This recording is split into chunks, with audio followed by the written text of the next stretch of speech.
Well friends, here we are once again with another new trailer from Hyrule Warriors Age of Imprisonment. Now some of these clips are the same from the previous two trailers that I have broken down before, but there is some new stuff in here to break down. And I apologize for my voice, I am just coming off the tail end of a cold and I still sound ridiculously awful. So just ignore that and we will break down this trailer together. So first off, we get Ganondorf's little smile, his little smirk once again. We get the same view clips that we have seen from the previous trailer that came out of this Nintendo Direct. There's nothing new to see here. Then, we've got ourselves Zelda with her little light sword. She is attacking these new gloom monsters that we saw from the very first trailer that I broke down a few months ago.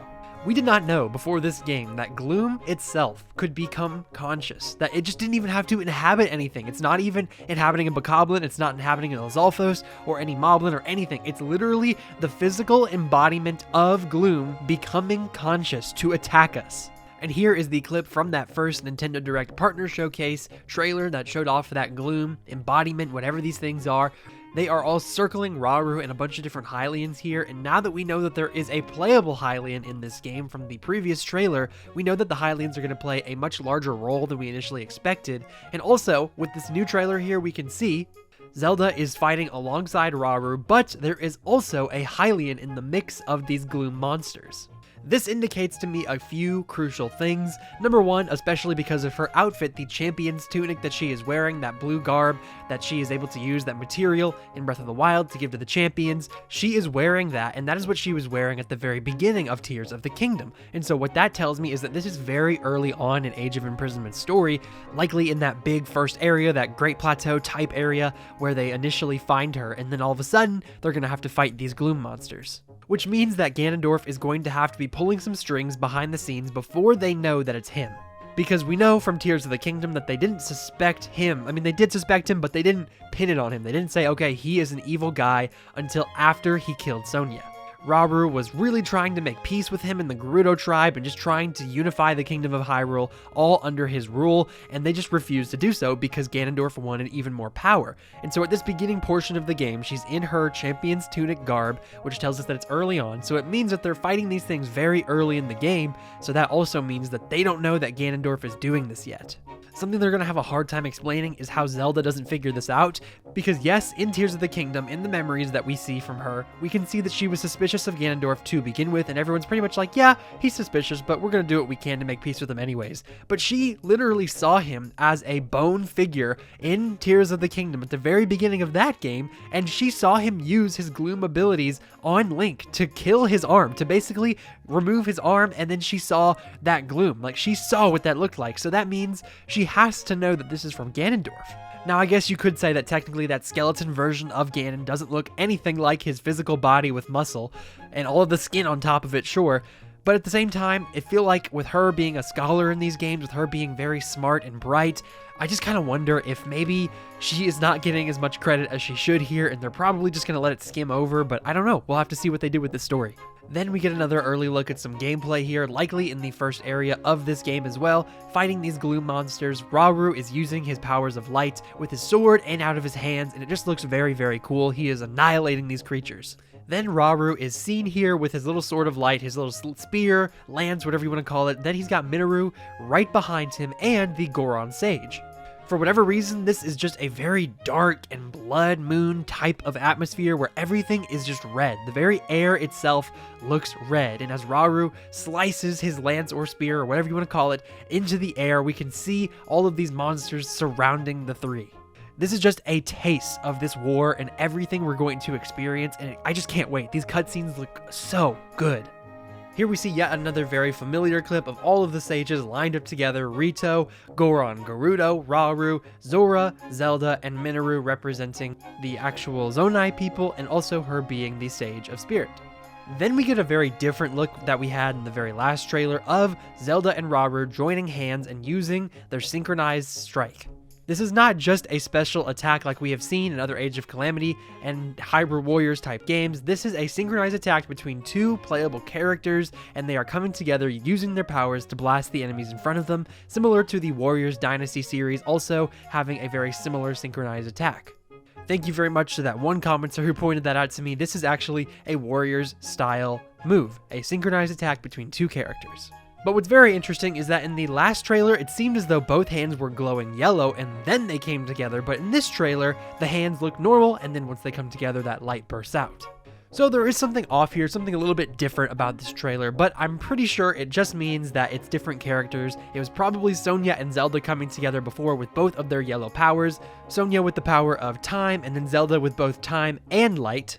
And now we can just see here with Rauru, his light powers are combining with both of hers and they are using it to blast the enemy in front of him. Here we see one of the biggest questions I had being answered in this trailer from the last trailer in the Nintendo Direct. Whatever that weird Muktarok enemy was that the Zora Sage was fighting, the Water Sage was fighting, he is here. We see he has weird little flower petal tentacles and it's all muck. This is a muck monster.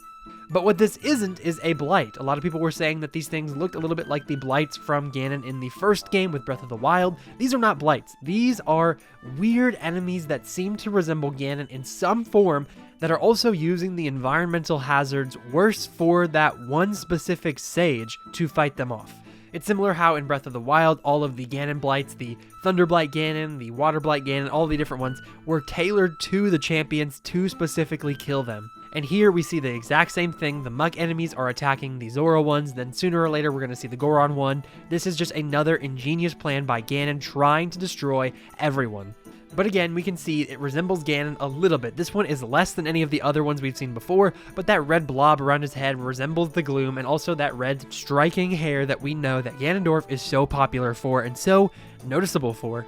And here again, we see this guy flexing on our Goron Sage here, our Fire Sage. This dude is crazy looking, but it's not any different from the last one. Then we get a look at the Rito Sage and the Wind Sage here with his wind powers, and he is using it as a synchronized attack to another Rito. Now, I'm not sure if these synchronized attacks are just power-ups to other playable characters, or if two very powerful characters come together and then they just do one big blast. I don't know if you have a choice in the matter, but this one resembles the other trailer in which we saw the Gerudo Lightning Sage charging up her Gerudo friend with her lightning powers. Here we see Zelda and Minoru's insane looking construct that is so much bigger and more powerful than in Tears of the Kingdom, coming together and attacking the constructs that have appeared to have gone rogue right in front of them. The trailer continues on to show us different examples of synchronized attacks. We see Zelda in the Sage of Fire with the Goron here. Then we get to see Zelda again with the Gerudo Sage. Zelda has her Bow of Light and the Gerudo Sage has the Daybreak Shield and Sword. Then we see Minoru and Rauru coming together to synchronize and attack the enemies in front of them with both the Spirit's powers and also Rauru's light powers. Then we get is what I think a picture of Rauru's special attack all on his own. I don't think this is a part of the synchronized attack because Minoru is gone. Even though it's in the exact same area, it is using exclusively his green energy powers that we see Link utilizing. Then we see Zelda and Sonya looking over the land with the Sundelion flowers flying through the air, again symbolizing that that gloom cannot be stopped. The gloom will be coming, Ganondorf is coming, and there is nothing these people can do to stop his reign of terror. The rest of this trailer is clips that we have already seen, except for the very end. We see the secret stones here from Zelda and Rauru, then Ganondorf's gloom bursts up into the sky and it disperses everywhere. Then we get to see the construct that I believe is Link jetting through the air as a weird propulsion mechanism. The Gleeok cutscene in which he is like flying around like a movie. It's so freaking cool. Then right after that, we get the exact same shot of Zelda looking up and thinking, oh my gosh, what is that? Probably looking at the construct or some enemy. We get the same clip of him diving down and then turning back into the humanoid figure that we assume has to be Link. And of course, now that I am looking much closer and I can see the difference between the poster and this, we can see the hair, the light hair that looks like Link's sideburns in Tears of the Kingdom and Breath of the Wild. Then we get ourselves another look at this beautiful logo, Hyrule Warriors Age of Imprisonment, with Ganondorf's eye glowing and the gloom all surrounding him. Then we get our release date once more. It is coming out on November 6, 2025, both physically and digitally, of course, with those amiibo also being functional with this game. And we get what I am decreeing right now is the last piece of evidence that this is in fact Link. Boom. Save data, Link bonus. Link bonus. This is called the Save Data Link bonus. If you have save data on your Nintendo Switch 2 for Tears of the Kingdom or Hyrule Warriors Age of Calamity, you will be able to get the High Guard's Sword if you have Tears of the Kingdom, or the High Guard's Claymore if you have Age of Calamity, or both if you have both. This is a very cool feature that they used back in Age of Calamity. If you had save data from Breath of the Wild, they gave you a mop item, I believe. In this game, they gave you much cooler swords, but it says Save Data Link bonus, which means Link is probably going to be able to use these weapons, and Link isn't in this game because he can't be in the past, so it has to be that construct. Link is the construct. I've been telling you guys. This has to be the final piece of evidence, right? It has to be. Now for the last bits of information that I was able to scurry around the internet to find about this game. Number 1, the file size for this game is big.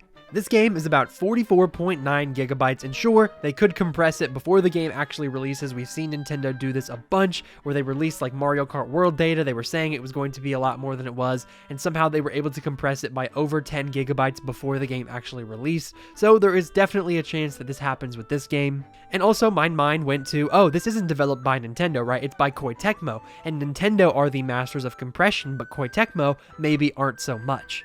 Well, I've decided to test that theory to go back and look at Age of Calamity's file size, and would you look at that, 11 gigabytes. I am wrong. It has nothing to do with Koei Tecmo. They could definitely shrink this size down if they truly needed to or wanted to, but they're not. Why?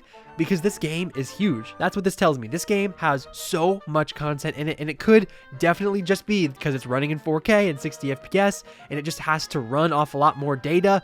But hey, a game that big is just exciting. Age of Calamity gave me over 100 hours of enjoyment. I 100% completed that game. That game was phenomenal. It had so much content, and for this to be this big of a gigabyte file, oh my gosh. Mario Kart World, for reference, has 21.9 gigabytes, and Donkey Kong Bonanza has 8.9 gigabytes of storage. That is how small these games are compared to Hyrule Warriors Age of Imprisonment. That tells me this game is huge. Maybe I am just getting my hopes up here, but I really don't think so. I think this game is just going to be massive, and it's going to be one of the flagpole titles, the tentpole titles that you see for the Nintendo Switch 2, a real reason to buy this console. So that was my third breakdown of Hyrule Warriors Age of Imprisonment's fourth trailer. I hope you were able to learn something, and if you did not see my other videos, make sure you go check those out as well. But first, make sure you like this video, press that hype button to get my channel out there and help support it. It really does mean a lot to hype the channel. Then press that notification button and subscribe button so you know exactly when my videos are released, and just to join the community. Make sure you consider joining my membership program, and click on the left side of your screen to see my previous Hyrule Warriors breakdown, and then the right side of your screen to see the very first one that I made a few months back. Thank you so much for making it to the end of the video. You make sure you have yourself a phenomenal day. This has been Ray's Nintendo Talk. I have been Ray, and I will see you all in the next video.